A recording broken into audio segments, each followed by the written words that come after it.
Welcome back to the Keep Going podcast with Vin Kennedy. I'm your host, Vin Kennedy. Today we have a special guest. This is Anthony. Anthony, you want to do a brief intro? Yeah, absolutely. Yeah. My name's Dr. Anthony Chaffee. I'm an American physician currently living and practicing in Australia. And so I'm a neurosurgical resident, and I also have a private practice in functional health, preventative medicine, whatever you want to call it, where we just try to get people better and healthy and get them off medications and not needing surgery in the first place. And have been studying diet and nutrition, how that relates to health and chronic disease for a number of years. And I've been trying to incorporate that into my practice because I find it quite a useful tool, as you would expect. If you fuel your body with what it should be fueled with, you'll have a lot less problems. And so I've found that a number of chronic diseases that we face nowadays can actually be alleviated or even put into remission purely with diet and lifestyle interventions. And so that's been a focus of mine recently. Yeah, that's awesome. And honestly, something that I feel like it's just not now it's more talked about, but like the proactive approach to health and wellness rather than the reactive approach, which seems to be obviously, like prescribing medicine and all of that. Like, what is your take on that? And why is it not really pushed for the proactive as far as like diet Mm. and just doing the healthy things? Yeah, well, I mean, I guess there's a bit of that. They've said that with exercise, move more, eat less, don't eat fat, don't eat meat, don't eat eggs, don't eat cholesterol, keep your cholesterol down. So those sorts of interventions they've spoken about. The problem is they're wrong. You don't want to actually lower your healthy cholesterol. Cholesterol is actually good for you. LDL, we make LDL. It's an important molecule. We die without it. It's absolutely necessary. When you damage that through glycation, through having high blood sugar, through oxidative stress from eating seed oils, drinking alcohol, smoking cigarettes, these things can then be damaged. But are they causing harm after that? Or is it the damage that's damaging the cholesterol is also damaging all sorts of other things as well? It could be that this is a symptom of the disease as opposed to the cause of the disease. And I think that's probably the case. Especially because even damaged LDL cholesterol, the large buoyant healthy LDL cholesterol, the pattern A LDL cholesterol, because there are over 100 different kinds of LDL cholesterol, and many of those are extremely good for you, and so they can become damaged. And it's like, okay, those have an association with cardiovascular disease, about a 1.7 times increased relative risk, but metabolic syndrome has 6 times increased relative risk for heart disease, cardiovascular disease, and type 2 diabetes has a 10 times increased relative risk for cardiovascular disease, and smoking is around there as well. So, that's really not this big, crazy, horrible monster that people are claiming that it is. Even the damaged con and the undamaged pattern A is just really isn't a risk, isn't associated with any sort of risk of cardiovascular disease. And there are just a number of studies that show that. And there are actually a number of studies that show an inverse relationship between higher LDL cholesterol of whatever pattern. They don't even distinguish which pattern. An inverse relationship between LDL cholesterol and cardiovascular disease, and others that just show absolutely no association whatsoever. So we have had that sort of idea of intervening, losing weight, don't eat fat, don't eat meat, go to a plant-based diet, and exercise, but it hasn't been working. Our obesity rate has tripled in the last 40 years. So has the cardiovascular disease rate. So has stroke rate. So has cancer rates. Type 2 diabetes increased by a factor of 6. Autoimmune issues, neurodevelopmental delays such as autism, even neurodegenerative processes such as Alzheimer's and Parkinson's have all increased almost exponentially. These things almost didn't exist before the 1980s. Now they're a mainstay in modern medicine. So, we have become very reactionary, as you say. We have all these diseases that we don't know what the cause is. We don't know why they're increasing in number. And so we're just saying, okay, well, let's treat the symptoms. And the problem is also, where's the incentive model, right? Because right now the incentive is to come up with a medication that mitigates the effects of these diseases and processes in your body and makes it so you die slowly over 40 years, as opposed to getting rid of the problem in the first place and then being off medications, right? And so there was a now infamous picture that someone took from maybe it was like a shareholders meeting or something like that from a large investment firm in America that on this slide presentation, it said, is curing diseases, a viable a viable business model? Should we even be looking at cures, or should we just be looking at mitigating these disease processes? So unfortunately, the incentives are not to cure people. The incentives are to allow people to stay sick, maybe even, some people would say even get them sick by feeding them all this processed garbage and putting out, billions of dollars in research to suggest and claim that processed food, seed oil, sugars, and processed garbage are actually good for you, because they sell it, and then they sell you the Very. cure for it afterwards. So I think the main thing is that we have our incentives backwards, and you have a lot of these influences, a lot of big influences on the medical establishment and in the medical schools, because a lot of these professors at medical schools are absolutely in the pay of these pharmaceutical industries. And Harvard Medical School of Medicine got a bit of an embarrassment when they found out that their faculty was extremely mixed up in with the pharmaceutical industry, and they were on various boards and getting paid here and there and all this sort of things, and so they got a grade F for their their basically their connections with Right. the industry. And so you have that problem. You have doctors that are being trained that, here's this problem and here are these drugs that help that problem. Here's a problem, here's a pill. And that's sort of the mindset that we've gotten into as a profession. And that's wrong. We used to know, it's like, hey, you have this problem that actually comes from something. Let's try to remove that. You have this exposure, and we can treat that by getting rid of that exposure. And there, obviously we do know about that sort of thing as well. But these chronic diseases that are just getting out of control in their prevalence and incidence, people aren't asking the questions, well, what the hell are we doing that are making things worse? We're blaming it on cholesterol and fat and red meat. But since the 1970s, we've actually reduced all of them, and in our consumption in America and around the world, and all these problems are getting worse. So obviously that's not the issue. And so we need to find something else. And so that's something that people like myself have sort of come across, stumble upon this sort of idea, if you will, that biologically we are not eating in accordance with our species specific and appropriate diet that we are biologically designed to eat.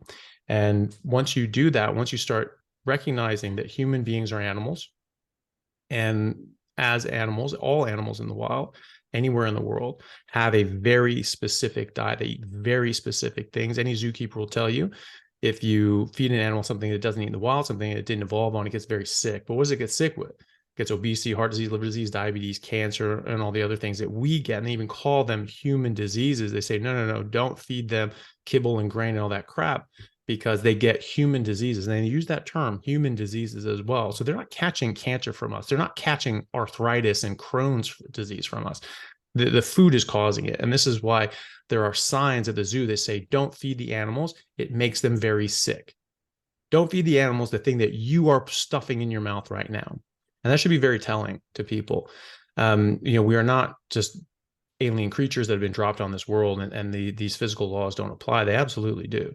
And so when you recognize that and you say, okay, well, what are we fundamentally? What is our biologically appropriate diet? What are we best designed and geared to eat? Let's eat that and see what happens. You see a lot of these diseases actually just go away. And in veterinary medicine, we have names for a lot of these things, big head, limp neck, crazy cow syndrome. These are all things that we see in livestock when they get into different plants that they're not supposed to eat, and they get these toxins from the plants that they aren't able to break down and detoxify safely, and they get very sick from them, and they get very specific disorders from them.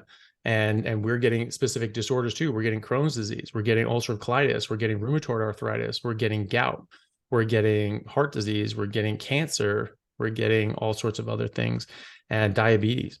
And yet we can see in the literature, in the current literature, you can actually reverse these ailments, diabetes, Crohn's, and other autoimmune issues, by changing people's diets.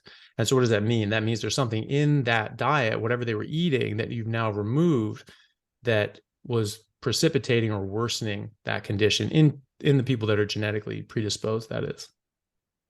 Yeah, I mean, obviously a ton to unpack there, but I know your stance on it, where, the famous line is plants are killing us. Mhm. Now, would you say it's more of vegetables and fruits and that stuff, or is it really the bigger problem, processed foods? Like, what is your overall stance on it? Obviously, I know, you're a big carnivore guy, but outside of that, if people do eat other foods, what do you think is the better option?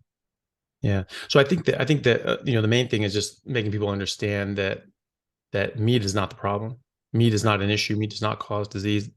Flat out, just full stop, period. And fat in particular, animal fat in particular, doesn't either. And so, having people focus on that and making that a major part of their meal, I think will do wonders. Because you'll block out a lot of different things that maybe you don't need or want to eat. And so that's a major thing. Yes, I think that processed foods are absolute garbage, seed oils, sugars, processed carbs, all these things, but they're all processed plants, right? So we talk about, well, what's worse, plants or processed food? Well, they're all plants. They're all plants. And so it's just some plants are worse than others. Just like, there's 340,000 different plants in the world. Most of those will kill you.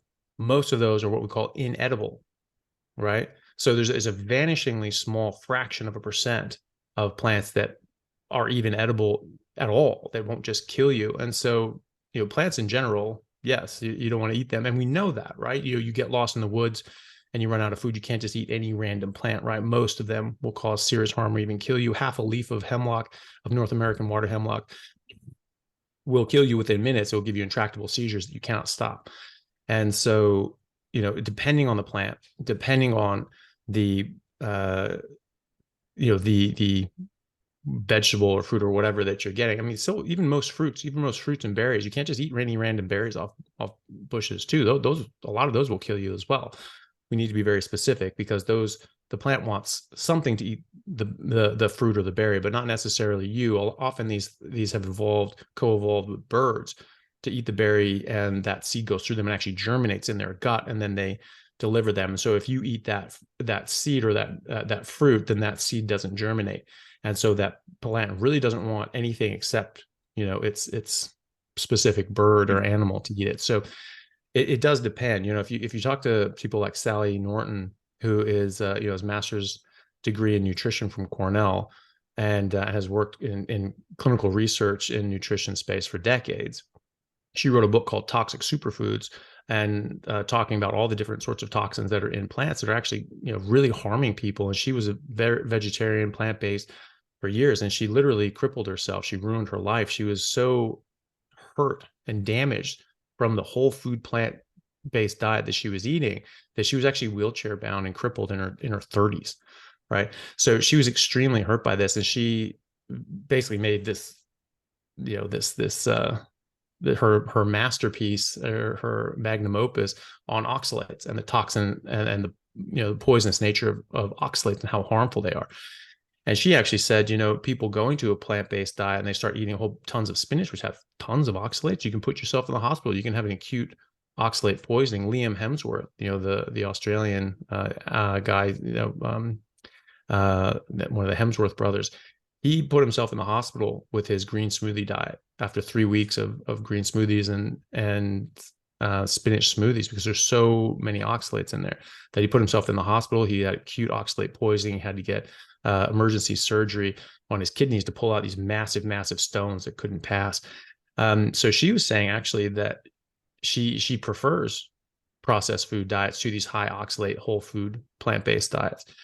Because she's seen people, like herself included, who have gotten so destroyed by this, and people have died from acute oxalate poisoning, which is crazy to think about, that you're just eating green smoothies and this can actually be dangerous to your life. But it is, and it can be, and people have been seriously hurt, permanently injured, or even killed from that.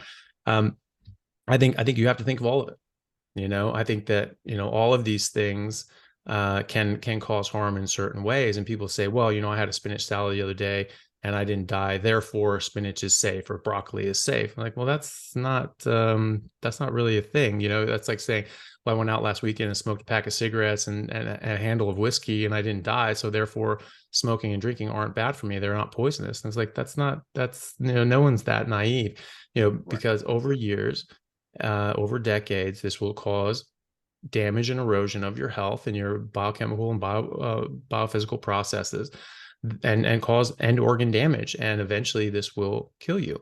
And so people who smoke on average live roughly 20 years shorter than other people who don't smoke. And and what does that mean? That means it's poisoning them, and it's shutting down their life, and on average it's harming them.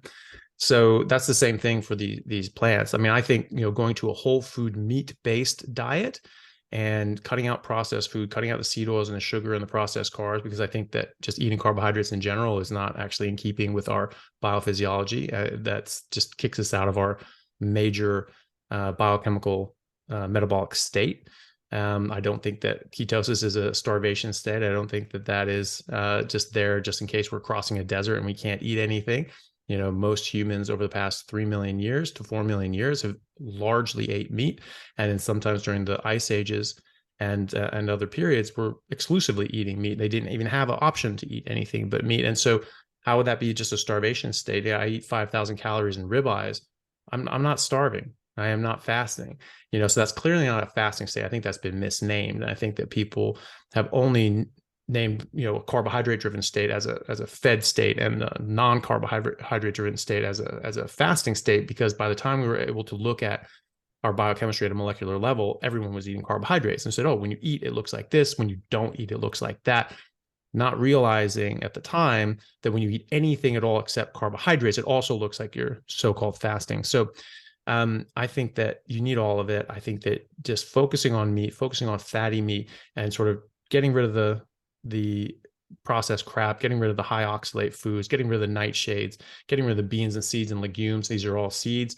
All living organisms protect their babies more than anything, and a seed is a plant's baby. And so this is where you generally find the highest concentration of toxins. This is why, in beans and legumes, they have a lot of very toxic lectins that you have to prepare them, boil them, soak them, and do all these different sorts of things to them to try to diminish the toxic levels of these lectins, or they can actually kill you. So like red kidney beans, and then red kidney beans as well, they can actually kill you. So as little as 5 red kidney beans undercooked have put people in the hospital, put adults in the hospital, and that's on the WHO website. They have a whole website talking about all the natural toxins that exist in plants that we eat on a daily basis, and the amount of people who have been hurt or killed, and talk about how this can be toxic, this can be deadly, this can be mutagenic, this can be carcinogenic.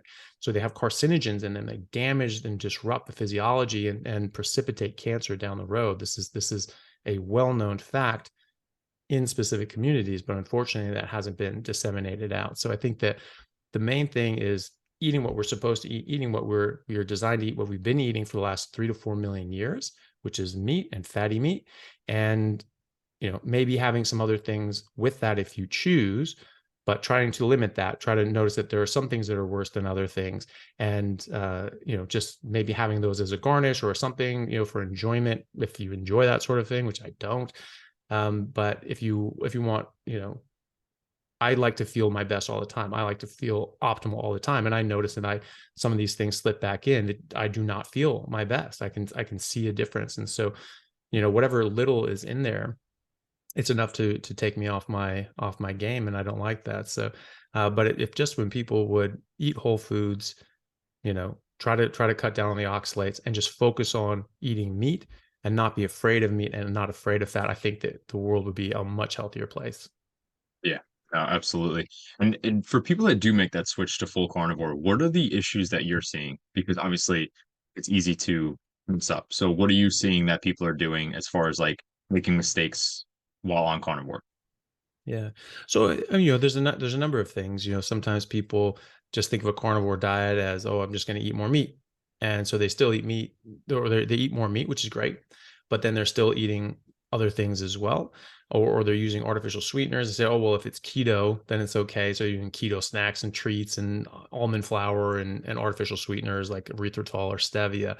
These things aren't good for you either. And so then people can see that maybe they're losing weight and they feel better, but they're not feeling as just, you know, uh, you know, as amazing as so many other people are, as I am, and other people feel on a full carnivore diet, and they go, I guess it doesn't work for me. I guess it doesn't work for the same for everyone. It's like, well, no, you're not quite there yet. Right. If you want to get all the results, then you need to go all the way. You're gonna improve by eating better food and by eating less bad food. But if you want the extremely crazy amazing results where people are losing 240 pounds in a year and reversing type 2 diabetes and autoimmune issues and coming off medications and things like that. People getting put on a carnivore diet and coming out of nursing homes when they were there, they were going there basically to die with fulminant dementia and Alzheimer's, and they're getting rehabbed and going home.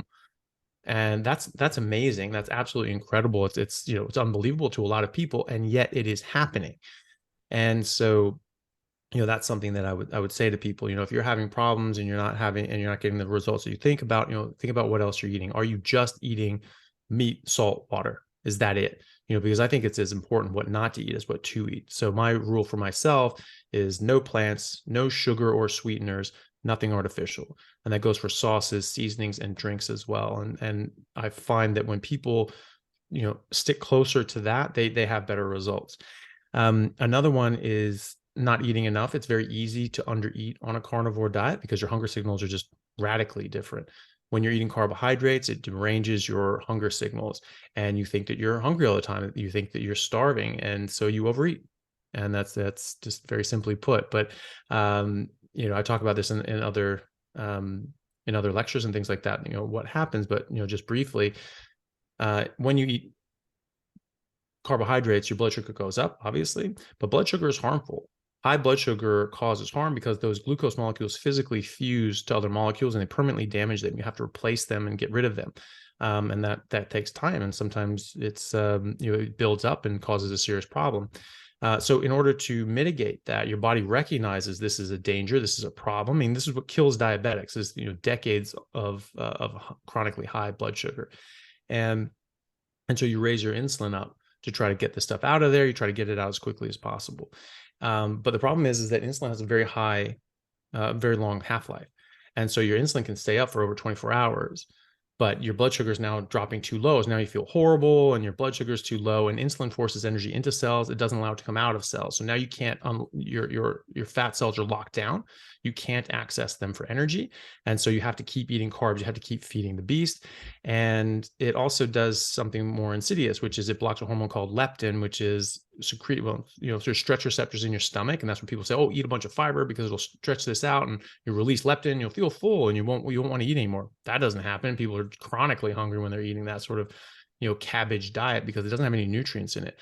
And your body's not just looking for the stretch receptors in your intestine. It's much more sophisticated than that. You have you have sensors going that track up the vagus nerve directly to the brain from the stomach that track nutrients and track saturated fat and track protein and track minerals and vitamins. And so it can see what nutrients you're getting and be like, yeah, we're not getting anything here. And so you're bloated and you're stuffed, but you're still hungry and you're starving and your body's malnourished. So that doesn't work. And but most of the leptin is actually secreted from your fat cells, and that goes up to your brain. It tells you how much energy you have. It's like a running gas gauge. And also leptin is integral for so many other hormones. It's like it really is a keystone hormone for a lot of other processes in your body. But so that's getting blocked, and your brain doesn't realize you have all this leptin there. It doesn't realize you have all this adipose tissue, and so it thinks you're starving. And then you don't have any leptin coming from your stomach, and it's like, oh my God. So it thinks you have zero energy reserves and your blood sugar is dropping. So it sends a panic signal that says you must eat now or you will die. And so people panic eat multiple times a day, even if they're extremely overweight and they're thinking, I have to eat, I'm starving. It seems ridiculous to think about that someone who has a lot of excess weight on them could feel like they're starving because they're clearly not. But that is exactly how they feel. That's exactly the hunger signal that they're getting. And that hormonal signal is that they are going to die if they don't eat. And that's a very distressing feeling.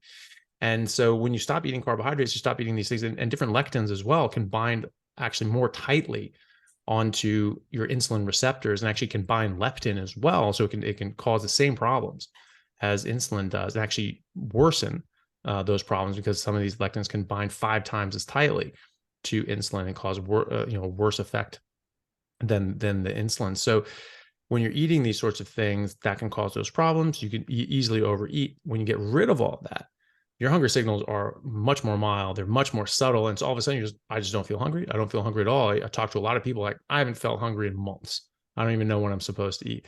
And so, you know, you have to you have to recognize that your hunger signals are very different now, and you have to relearn your hunger signals. And I think a very good way of doing that is by taste. So if you are hungry, meat will taste good, especially fatty meat will taste good. You can get pretty bored of lean meat pretty quickly. It's just going to taste like cardboard. You're like, ugh, I don't like this. Put some butter on it. It's like, it's good again. And so you need the fat, you need the protein. Fat is not just a calorie source. It's an essential nutrient, something that you have to have for your brain and your body to function properly, for your hormones to function properly as well. And so you want to eat as long as it tastes good. So as long as meat tastes good, if you're eating the right thing, if you're eating what you're biologically designed to eat, then you should be able to listen to your natural biological signals. And so if meat tastes good, then you're hungry, your body wants those nutrients, it's giving you positive feedback.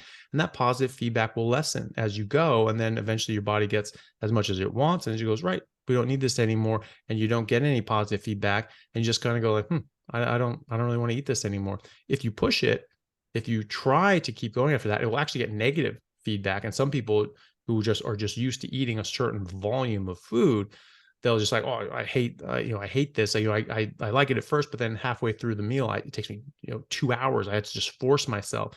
And what I tell them is just like, no, you were done then, right? Right. Because your body was telling you to stop, and so you should listen to those natural signals. So if you're ever feeling tired, you're ever feeling off, you're ever feeling something's not right, maybe ask yourself, is this what hungry feels like? Am I hungry?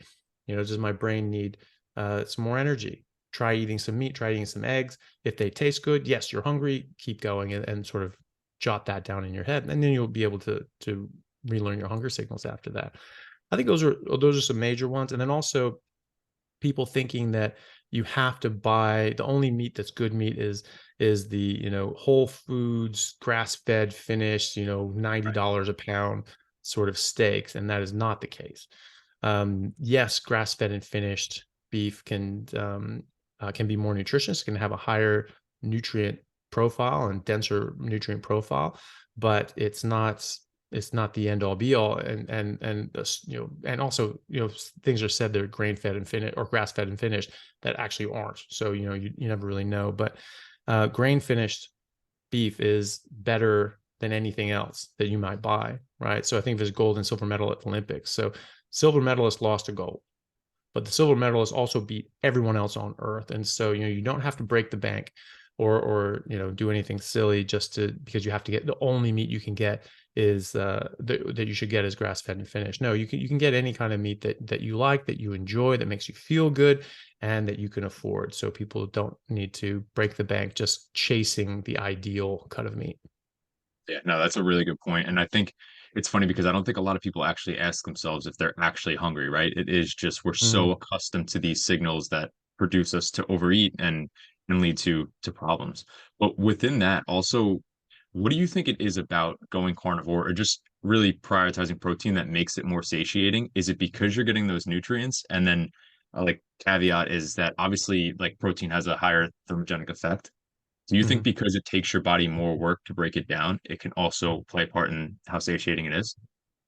Well, the thing is when you're breaking down protein for calories, and we traditionally say that protein has 4 kilocalories per gram, and carbohydrates 4 kilocalories per gram, fat is 9, which is a bit insane to think about anyway, because we're not we don't have an internal combustion engine.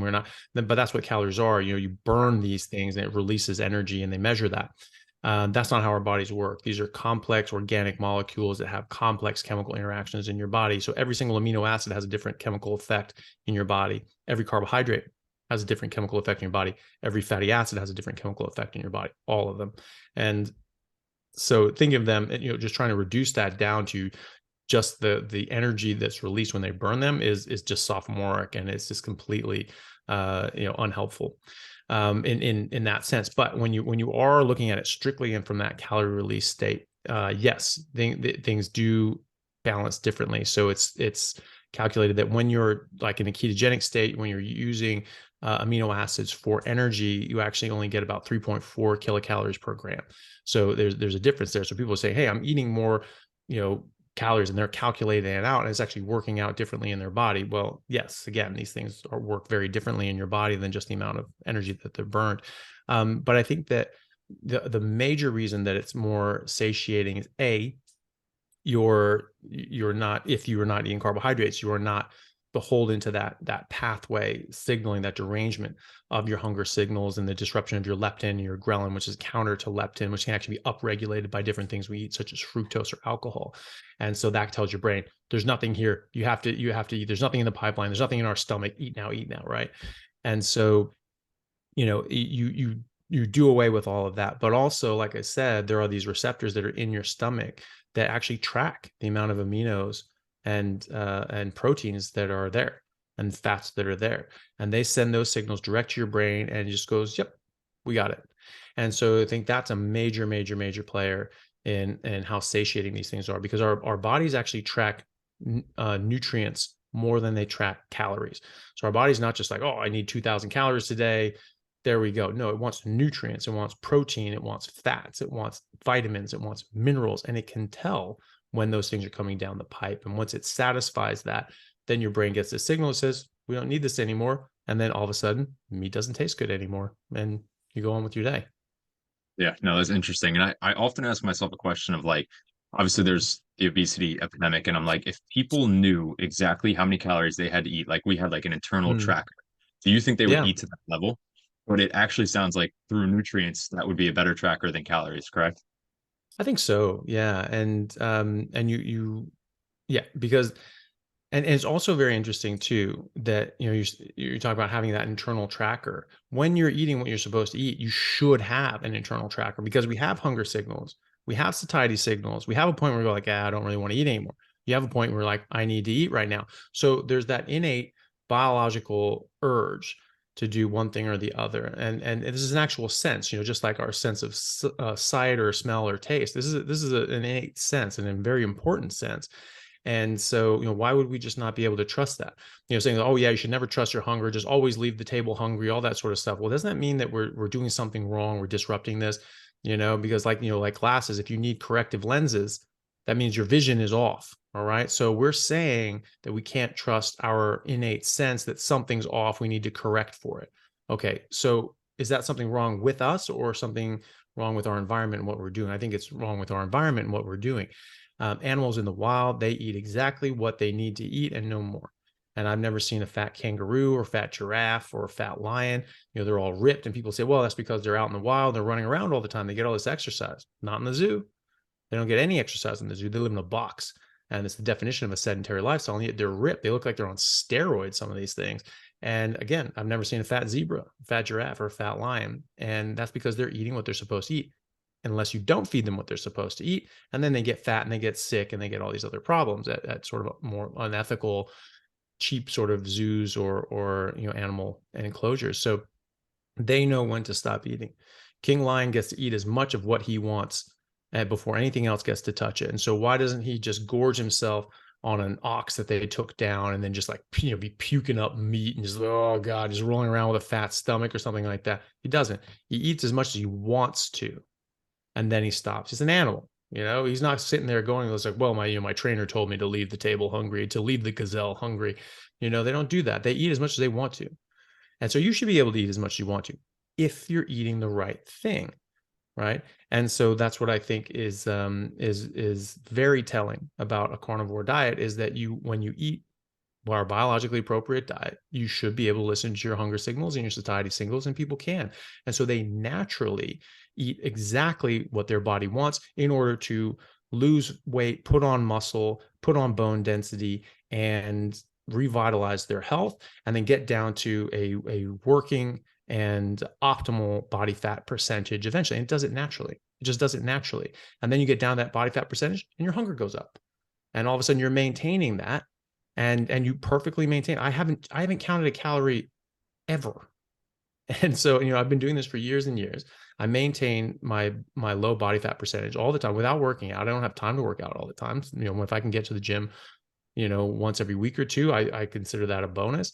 Every 6 months or so, I'll have a bit of time and I'll just like, okay, I'm just going to the gym, and I'll just go to the gym like 4 days a week for like a month. And that's great. But I can't always do that. And yet I still maintain relatively fit appearance like an animal in the zoo. This is what humans in captivity should look like. because like this is just, I don't have a chance to work out. I have a sedentary sort of job. I can walk around the hospital and do things, but most of my day is sitting in front of patients or standing in an operating room. And so I'm not doing laps. And so, but I always eat exactly as much as I care to. I always eat to satiety. I eat as much meat as tastes good to me, and I stop when it stops tasting good. I try to make more than I think I'm going to want, because I want to have leftovers. I want to make sure I satisfy and satiate my body and saturate my body's desire for these nutrients. I do that every single day. I've never counted calories. I've literally eaten as much as I've cared to and enjoyed. And that's what I've told my patients and different people that I've helped over the years, which number in the thousands now. And they all seem to be able to do the same thing. Maybe one or two people, maybe they're on medications, like different sorts of, like prednisone or something like that, that's going to drive up your hunger. Like, well, yes, okay, well, maybe you need to just be a bit more careful on that. Most other people can just eat intuitively, and I think that's a very good sign that we're doing the right thing. That's biologically appropriate for our species. Yeah, no, absolutely. And one thing that just comes to mind is like, do you go out to eat? Do you drink? And because I know a lot of people are into like obviously the balanced lifestyle, so I know that's something people are definitely thinking. Yeah. I don't drink alcohol very often. Like if I were to, maybe it would just be like spirits, like, hard alcohol, like vodka waters or like whiskeys or something like that. But I mean, it's less than 1 year, once a year. And so, it's very rarely, if I go out to eat, I just order meat, but, I like to cook. I enjoy cooking, and I can cook, you just cook meat every day. You're going to cook better than and better every time. And so I can cook steaks better than any restaurant I've been to. So I actually quite enjoy doing that. But if I were to go out, there's always meat on the menu. I just ask them to not put sauces or seasonings on it. And yeah, very rarely drink, because I find it just knocks me back for a few weeks. I'm not hungover. I just don't feel my best. And so that's not what I want. Absolutely. How do you kind of combat the oils that they're cooking in? Yeah, because they're always going to cook in seed oils and soybean oils and canola oils and things like that, which I don't want. And I don't want them, and especially cooking with, it can actually make them worse, because they can degrade into rancid byproducts that are quite pro-inflammatory and quite bad for you. And generally, they're already there, but cooking will definitely exacerbate that, because every 10 degrees Celsius you increase a reaction, it doubles the reaction rate. And so you get up to high cooking temperature, you can increase the reaction rate and degradation into these byproducts by millions of times. And so very quickly you get down to the completion of that reaction, and it's just bad news, and you don't want that in your body. So you can ask them just how they're cooked, how they're prepared, like, oh, they're prepared on a grill. Great, sounds good. Please don't put any oils on it or something like that. I remember asking that about eggs. It's like, do you cook the oils in eggs? Like, no, just it's nonstick, whatever. So we just we don't use oils. And I was like, great, sounds good. I ordered the eggs. It comes back and it's just like drizzled and drenched with some sort of oil. I'm like, okay, so you didn't cook with it, you just smother it in it. All right, fine, I got it. And so you can just ask them. And but I generally don't often eat out, but if I do, I'm not too like anal about it. I just ask them not to put any sauces or seasonings on it. Ask them not to cook in any seed oils or anything like that. And other than that, I think it just like hurts the hearts of these chefs to like not put something green on the plate. It's just like, well, you can't just have meat on there. I mean, it just looks, it would just be barbaric.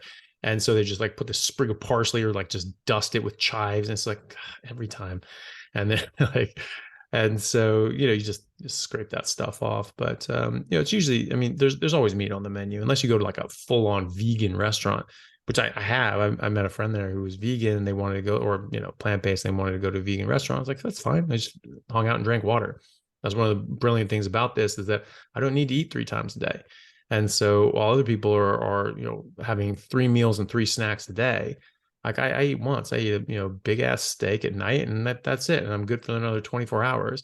And the rest of the day is mine. I wake up, I don't feel hungry. I don't need to have breakfast. I just get ready and go. I don't need to stop for lunch. I can just do what I want to do, which is great for me in medicine, because generally you don't get a lunch break. You just have to just keep going, because it's just work to do.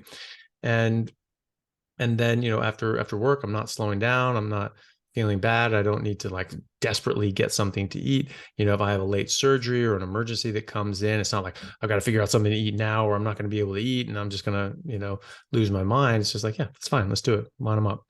And so that's much better. But if you're going to a restaurant, there's going to be meat on the menu, so you just ask for the chicken or the fish or the steak or whatever, and you can just ask them to, like, yeah, just do it pretty plain, and just have the meat. And I prefer the taste of meat anyway. I don't actually like a lot of seasonings and spices. I think it actually ruins the taste of the meat. I think it covers it up, and I don't like that. I like the taste of meat. Yeah, I mean, and another thing that I constantly think about is I run a ton. So I think about like endurance athletes and carnivore. Obviously, ketosis, burning fat, seems it would be more optimal. What is your Mm. take on like, so I run like again marathons, I'm doing some ultras. What is your take on carnivore, like especially intra workout? Because you're running 100 Mm. miles, it could be 24 hours plus. So how Mhm. would you kind of supplement like eating and fueling yourself? Oh, well, I do exactly what I do now, and I think it gives it a huge advantage actually. If you look biochemically, put it this way, most people who do sports, or at least have been peripherally around sports, understand the concept of hitting the wall, right? You push yourself, you're running, like a long way, and you hit the wall and you just run out of gas and you're just done. Most people stop there. But people like yourself, people like myself, have at one point or another pushed through. And because they say if you keep going, you can push through the wall, you'll get your second wind, and you'll break through the wall, you'll get your second wind, you'll get your runner's high, and you'll just feel amazing. And you can just go and go and go and go and go. And so you just have to go and you push through that. I mean, you're kind of hurting yourself by taking a bunch of sugary pills and this, that, and the other, because you'll never break through the wall. You're just pushing the wall back a bit, pushing the wall back a bit, pushing the wall back a bit. So you're never going to get into your runner's high.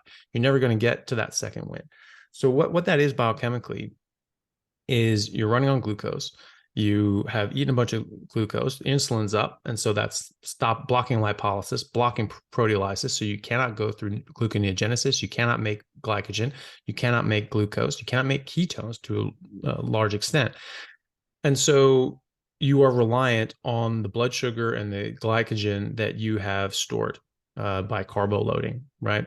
And so that is a finite resource. You cannot replenish it. It will run out. And you maybe have, if you really carbo loaded the hell out of yourself, you maybe have about 2 hours of glycogen, right? And so if you're doing like a big endurance thing, or you're really pushing yourself and hard sprints and all these sorts of things, you're going to run out. You're going to run out pretty quick, and you're certainly going to run out before your event is over. And so when you're pushing yourself and you hit that wall, that's when you run out of glycogen. Your blood sugar is running low, and you can't replenish it because your insulin's still high, and so you feel like garbage. And normally it takes about 24 hours for your insulin to come down low enough that you can start these processes over again. It actually takes a few days to kick in optimally. But if you keep pushing and pushing and pushing and pushing, your body is able to convert over and actually start creating blood sugar and glycogen through gluconeogenesis as well, start making ketones, and you come alive again, because now you're tapping into your fat stores and you can just go and go and go. And what people say is you can just go forever. Well, even a very slender person such as yourself, you have probably a couple weeks of energy stored in your fat that before you even touch your muscles, that you would be fine with. 100 miles, that's a long way. So maybe you would want to think about refueling, but I would refuel with fat. I'd just eat butter, or tallow or something like that. That is just pure energy. We're talking about drinking some sort of gel, sugary gel. Remember, if we were talking about just pure calories, if we want to consider it as that, um, you know, 4 kilocalories per gram of sugar, right? But it's 9 per gram of fat, right? So you're getting more bang for your buck by slurping down some tallow and getting that in your system, or some butter or something like that. And there are a number of endurance athletes. There's a guy named Sean Seiko, who is from South Africa, and he's an endurance cyclist. He's an elite level endurance cyclist. Guy's 50 years old, and he has been going on, like, he does like hundreds of like 100 plus rides a day, right? So he does hundreds of these things a year. Sorry, so he does like one of these big things every day, most days, and he does them all fasted. He doesn't eat anything at all, but he'll eat a bunch of like eggs and butter, and previously, and then he'll fast, and he does no refuels. And he was, at one point, he did one ride that was it was 6 hours, and he or just over 6 hours, and he he averaged on his caloric burn, he averaged a bit over 1,000 kilocalories an hour, sustained for over 6 hours. And he never hit the wall. He never crashed out. He never, bonked, as he would call it. As he sees these other cyclists, they're like, oh God, I'm dying. And the driver next to him is handing him a bunch of like sugar packets, and that they're coming back to life. He just goes, and so 1,000 kilocalories an hour is Tour de France level. That's Tour de France level output. He's 50 years old, and he's doing this consistently. He's doing this on a daily basis, and and he's just doing it fast. And so, you get past that, you get past a certain point. I think, probably, would need to refuel or be benefited by that. But I would refuel with that. I would just, eat a stick of butter. It tastes good. It's shocking when people hear that. Like, so you Yeah. eat butter? That's horrifying, but it actually tastes delicious. Or, like some tallow, you have some just sort of soft tallow. You just, maybe you can have that in a little pouch or a bag or something like that. There are keto refueling snacks that have a lot of like, tallow and nut butter and things like that. Buddy of mine, Vinny Tortorich, who's made a couple documentaries on, just the fake meat sort of fad, and the vilification of fat. There's one called Fat, a documentary, and he's been a cyclist, and he was doing that as keto, since the 80s. He was one of these, trainers to the stars, and that was his trick. He used keto, and that was a trade secret. There was like, 5 or 6 of those guys down in Hollywood that just knew that, like, put someone on a ketogenic diet and they will get ripped. And this is how all these actors and stars were getting jacked up for a role in Hollywood, was just going on a ketogenic diet. And so he was doing all these rides and cycles and things like that on keto. And he was just like, wow, I feel so much better. And so he actually just got rid of all that himself. So he actually sells some of those. So there are refueling options that are just fat. Some of them can be, nut based. I wouldn't personally want to use that, but I think it's better than fueling yourself with sugar. But you can just use tallow or use other sorts of fat if you feel that you need it. But, if you eat a massive steak and a bunch of butter and things like that the day before, you're going to have a lot of energy, Right. and you're probably going to do pretty well. 100 miles, I don't know. I've never run 100 miles, so I can't say for sure. But if I were to refuel, I would do it with tallow or butter, something like that. And then, so obviously you played rugby. If you kind of want to get into your rugby career, and were you on carnivore at the time? Yeah, so I did a lot of sports growing up. Wrestled and did MMA for a number of years, and then got into rugby and sort of switched full time into that. I was an All American in high school and traveled with the junior national team down to New Zealand. We played all over New Zealand, came back, and I just had the bug. I was like, okay, I want to travel. I want to play rugby. I want to see where this goes. I had been going to university since I was 16. And so I figured I was ahead of the game, and I could afford to take some time off and just sort of focus on rugby. So I played at a professional level basically for 10 years before medical school. And so all the top level leagues in America. So the U.S. Super League, the MLR, Major League Rugby, Division One, and also in the Canadian Premier League. Being in Seattle, we were very close to Canada, and we played in the Canadian Premiership, which was, at the time, before the current iteration of the American Major League Rugby, was certainly the best league in North America. And so we played in that for years. So I was playing that since I was 17, and absolutely loved it. I ended up, wasn't really professional in America. I mean, maybe you get helped out with a job and a place to stay, or maybe you get some money during season, depending on the club, depending on how much money that team had. But not everyone did. A lot of it was you played for the love of it, but you're playing in very high level games. I mean, I won national championships at parks with like ladies walking by with their dogs going, "Oh, what is this?" It's like it's sort of funny. And these are the best rugby players in America, and they're getting ready. They're fighting for position in the next World Cup. But it was very amateur for a long time. It's only just starting to pick up because of the professionalism ramping up in America, and because of going to the Olympics, having that prospect of going to the Olympics, all of a sudden there's a lot more money into it. And so for those of us who wanted to, play at a higher level, or actually get that experience of playing, for money and in stadiums and things like that, you need to go overseas. And so I went to England and I played in the National One, which is now called the Championship League in England, and just absolutely loved it. I had a great time there. It was very cold and it's just dark all the time, but it was amazing. It was fantastic rugby. I mean, they were playing rugby, since they're kids. There's like 20 different leagues all the way up to the top, and I just absolutely loved it. I loved living over there. I love traveling over Europe and having all these different countries very accessible to me. My grandfather was a Rhodes Scholar in Oxford and did his PhD there. And I just heard all these amazing stories of his time there. And I was always planning to go to medical school. And so when it was time to finally go, I thought, okay, I want to come out here. I want to come over here. So I ended up going to the Royal College of Surgeons and in Dublin. And I kept playing rugby in one of their top leagues, sort of a semi-professional league, the All Ireland 1A league for Trinity College, and then continue to play after medical school as well, and just absolutely loved it. And so I had a fairly long career, and then when I came back to Seattle, I was helping my folks with some health issues. I didn't really, and they were sort of living out in the sticks at that point, and so sort of like an hour and a half drive into practice. And so I didn't always have that ability to do that. And things were just busy and stressful anyway. And so I didn't play for a couple of years. And then I started, when I got back into carnivore, I was 38 at the time. I'm like, yep, I feel great. I feel amazing. I'm going out playing some rugby. But yeah, to answer your earlier question, I did play those first 5 years of rugby as a carnivore. And just by chance, really, I got very lucky.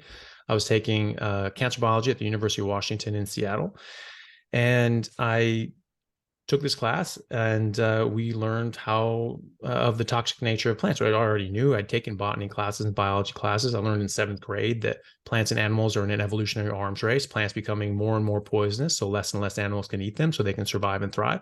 And then animals becoming more and more adapted to specific poisons in specific plants, so they can eat those plants safely and detoxify them appropriately, so they can survive and thrive. And so they eat that plant, but they don't eat other plants. This is what koalas eat: eucalyptus, but almost nothing else eats eucalyptus. But koalas don't eat anything else either. And this is where you look in like we were saying earlier, animals in the wild eat a very, very specific diet, and that's why if they can eat meat, meat's fine, meat's safe. But any plant is a potential danger. And so if you have not evolved to eat a plant, that plant is bad for you to varying degrees. And so maybe you have some defenses, but you may not have all the defenses. And that's certainly our case. We have some defenses for some of these things, but not all the defenses. And so some of these things can cause problems, and some of those things can cause cancer. And just like in the WHO website says, they can be mutagenic or carcinogenic. They can damage your body and your cells and your physiology to the point that they derange and become malignant cancer. So we were learning that again in cancer biology, and learning that a lot of these different plants that we eat on a regular basis actually have dozens, if not over 100 carcinogens, chemicals that have already been identified and classified as human carcinogens. And in Brussels sprouts alone, there was over 136, and mushrooms had over 100, but also spinach, kale, lettuce, celery, cabbage, cucumber, broccoli, everything had dozens and dozens and dozens of these carcinogens. And so we were quite taken aback by that. Obviously, if it's just, you have a big number of these carcinogens, but they're not in any sort of realistically harmful amount, then that's not a big deal. But they actually are quite abundant. We know that from quite a lot of work, but one seminal piece from UC Berkeley was done by Professor Bruce Ames and published in 1989. And he showed that that there were about 10,000 times more naturally occurring poisons in the vegetables we eat than the pesticides we spray on them. And that, like in mushrooms, just white cap table mushrooms that we would eat, normally, they are 500 times more likely to cause cancer than the pesticides we spray on them, in this case, ALAR in that study. So, if you're worried about the pesticide, people say, oh my God, these are horrible, the dirty dozen, you want to get all this pesticides off this, all these sorts of things. Well, if you're worried about that, then you should also be worried about what they're sprayed on. And that was what Professor Ames showed, was that like, hey, you're sort of focusing on the wrong thing here. If you're not worried about the plant, then you shouldn't be worried about the pesticide. But I would argue, conversely, if you are worried about the pesticide, you should definitely be worried about the plant. And so we were quite shocked by that. We were quite taken aback. I remember just all of us were like wildly looking around, like, is there someone here that was in on the joke? And no one was. Everyone was just as shocked and bemused as I was. And I remember everyone sort of settled down. It just sort of dawned on me, like, okay, this guy is serious. And I remember thinking in my head, I was like, well, but vegetables are still good for you though, right? And because that's what's just drilled into your head since you're a kid. And he just, must have read our minds, because he looked at us and just sort of gave us a funny look and said, hey, I don't eat salad. I don't eat vegetables. I don't let my kids eat vegetables. Plants are trying to kill you. So I was like, right, I don't have any interest in eating plants anymore. And so just that day I went to the grocery store and I was just walking around. I'm like, well, what the hell do I eat then? Like everything's a plant, every ingredient, every, bread, pasta, the produce aisle, like even in the middle aisles, when you're not supposed to do, that's all processed plants, carbs, sugars, processed meals, ready-made meals in a packet with bunches of vegetables and potatoes and corn and things like that. Then you go around the periphery and it's all produce and vegetables and fruit and things like that. It's all plants. I'm like, what the hell do I eat? And I just came across some eggs. I was like, okay, eggs. I guess eggs don't come from a plant. I guess I can eat eggs. And then meat. Meat doesn't come from plants. I guess we'll eat meat. So instead of remembering what I've also been taught since kindergarten and before, that humans are apex predators, top of the food chain, and that no apex predator grazes. Great white sharks don't eat kelp for roughage, and lions don't eat grass, right? They eat meat. They eat animals. They hunt and they prey and they eat meat exclusively. Why is that? Because we are animals and we are trying to get resources and nutrients to build and maintain animal flesh, right? So what is a perfect example of that is other animal flesh, right? It's actually quite difficult to change plant tissue into animal tissue. A lot of these nutrients are locked up. They're not bioavailable. They're locked up in ways that we can't access. The glucose in plants is cellulose. We don't have the ability to break down the bonds that are in those glucose molecules to release those from the cellulose, right? Because the plant does not want us to eat it, right? It does not want animals to profit and benefit from killing them, right? And so they have to sequester these nutrients away. And so I should have recognized that. I should have recognized, like, wait a minute, this is kind of interesting. This is like, apex predators, top of the food chain. We just eat meat. I'm just eating meat. That makes sense. That didn't click until later, but I just knew I wasn't going to eat plants. And so the first couple of weeks I was just looking around at all the things I couldn't eat. I'm like, oh my god, this is so hard. After 2 weeks I just didn't care, and I just felt so much better. I was playing just at a different level, and I just, all I wanted to eat was meat. I just couldn't wait to eat meat and eggs and get steaks. I just felt amazing all the time, and my athletic performance absolutely went through the roof. I mean, it's just indescribable. I got in such good shape that I honestly don't see how anyone else could have been in better shape. Although I was sprinting marathons, the equivalents of it. I was just thinking about this. I should just do this and actually get like an official time, because I was doing, I mean, I was at every time I practiced, every time I trained, which would be from like 3 o'clock to 10 o'clock, during the week. And then I play 3, sometimes 4 games a weekend, because I would play in the top tier games. I play in premiership. I'd play in the second side. Sometimes I play and I play for my university team as well. And I play in the first, and then I play in the second as well. I just wanted games, because I just love playing. And I just felt so good. And so I was playing, 3, 4 games a weekend and feeling great and bouncing around afterwards. And everyone else is just shattered after one game. And I just got better and better and better and better. And because I was pushing myself so hard and able to recover so fast and able to go so much further, my trajectory just radically eclipsed everybody else as well. So it was absolutely night and day. And actually, when I was in England is when I slipped off of that, because a lot of the bread, I just didn't have the same access to meat that I did in America. It was some of it was breaded or had some crumbing or something like that. It was just convenient to buy something that was already cooked. And because I was just very busy schedule, I was just sort of have this, a couple packs of, like, chicken legs that are just ready to go, and I could just smash down, like a couple pounds of chicken and just go on.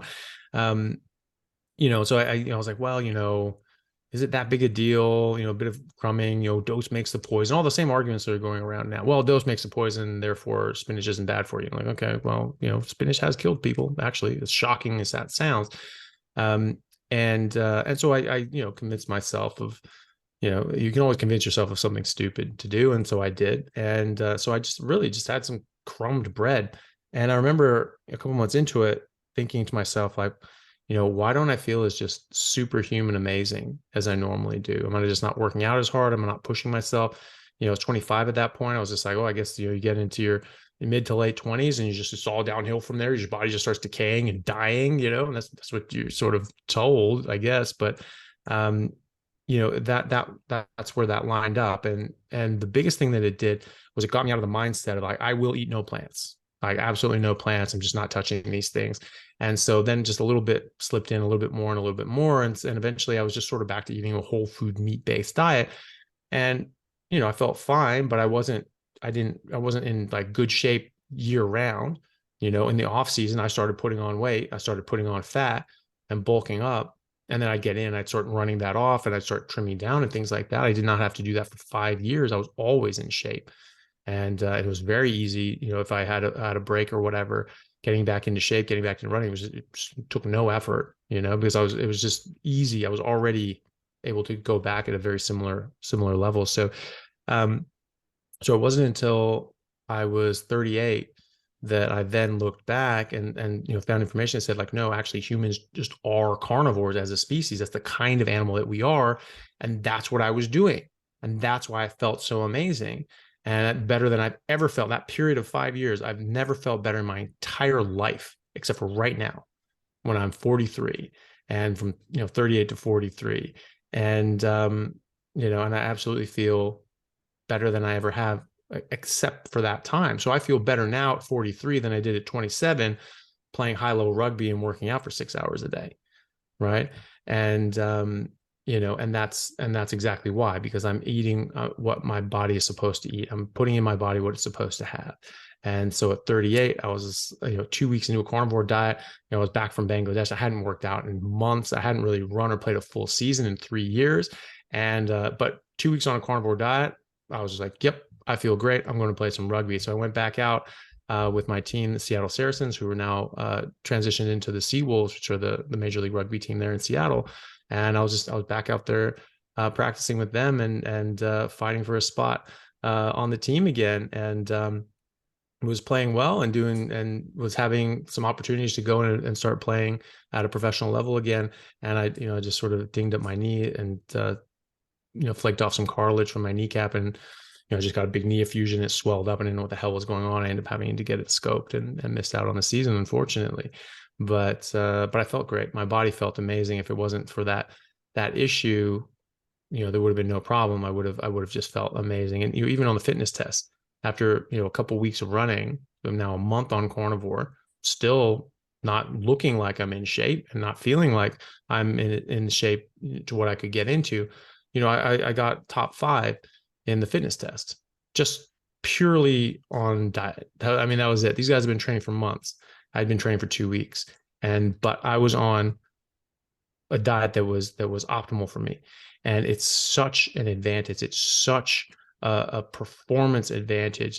People talk about doing steroids and all these things. That's. I mean, if I had done steroids, I don't think I would have gotten close to the results that I did.